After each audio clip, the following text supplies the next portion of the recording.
Hampir 3 pekan berlalu pasca musibah tsunami di Selat Sunda yang membuat 3 personil Seventeen meninggal dunia dan hanya menyisakan Ivan sang vokalis, istri Herman Sikumbang gitaris Seventeen, Juliana Muchtar mulai kembali beraktivitas. Tapi di balik senyum dan ketegaran hati ada duka mendalam yang belum hilang. Apalagi ketika kenangan terakhir di mana sang suami terus membujuk dirinya untuk ikut ke Banten, mendampinginya mengisi salah satu acara di sana seakan masih begitu nyata hingga sekarang.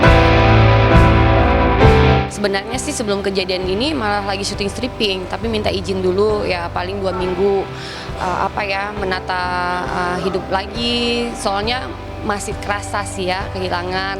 Terus rumah-rumah juga masih berantakan, terus surat-surat masih ngurus surat kematian, akte, pokoknya macam-macam diurusin itu dulu.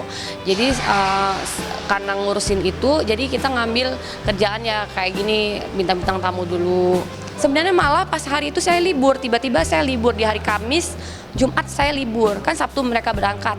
Sebenarnya itu saya libur, bisa saya pergi, tapi nggak tahu hati saya tuh kayak yang setengah hati gitu untuk ikut. Biasanya kalau dia yang ngajak, ikut nggak? Ikut pas gitu.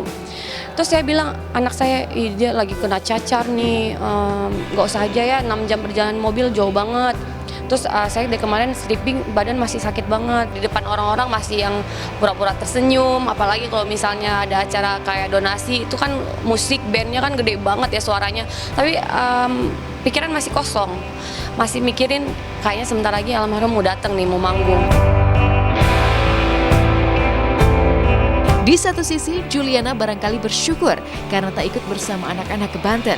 Tapi di sisi lain, ada penyesalan mendalam lantaran ia tak bisa lagi bertemu dengan sang suami untuk selama-lamanya. Dan kehilangan yang begitu besar membuatnya masih mempertahankan kondisi rumah seperti sebelum sang suami meninggal, bahkan untuk alas tidur dan selimut pun belum ia ganti. Saya aja sampai sekarang masih tidur di spray yang sebelum almarhum pergi. Jadi saya kan di Maluku Utara selama 8 hari. Jadi pas pulang ke rumah itu memang suasana rumahnya seperti dia sebelum pergi. Anduknya masih ada yang bekas dia pakai, baju-baju dia sebelum manggung masih ada. Jadi yang sekarang masih spray yang sama dengan selimut yang sama. Makanya saya mikir saya pergi syuting kemana-mana, suami saya nanti pulang ke rumah. Itu kenangan terakhir kan dari almarhum. Jadi istilahnya aja dia selalu sebutin kalau gitar itu istri kedua dia. Jadi kayaknya nggak mungkin deh saya jual. Bagi Juliana, kehilangan suami dan ayah bagi buah hati mereka adalah ujian berat.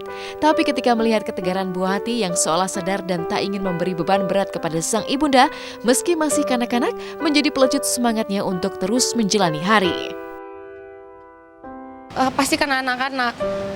Lihat anak-anak aja yang biasanya 1 hari 2 hari papanya nggak pulang nanyain kenapa papa nggak pulang, tapi ini dia kuat loh untuk nggak nanyain kata-kata itu.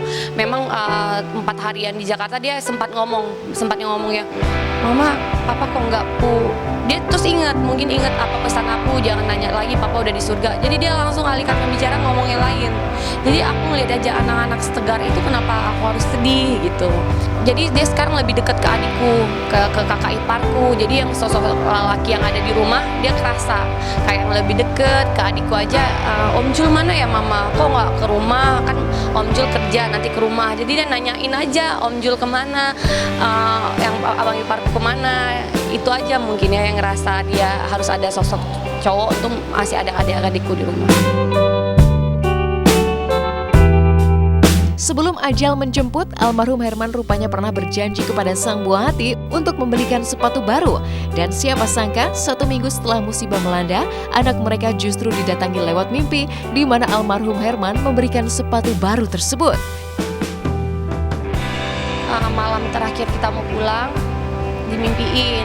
Jadi memang kita pas hari terakhir jalan-jalan, almarhum mau beliin sepatu, cuman saya yang bilang nanti aja, saya bilang gitu. Jadi anak nangis karena pada saat itu mall mau tutup. Saya mikir ya udah nanti aja, besok masih bisa.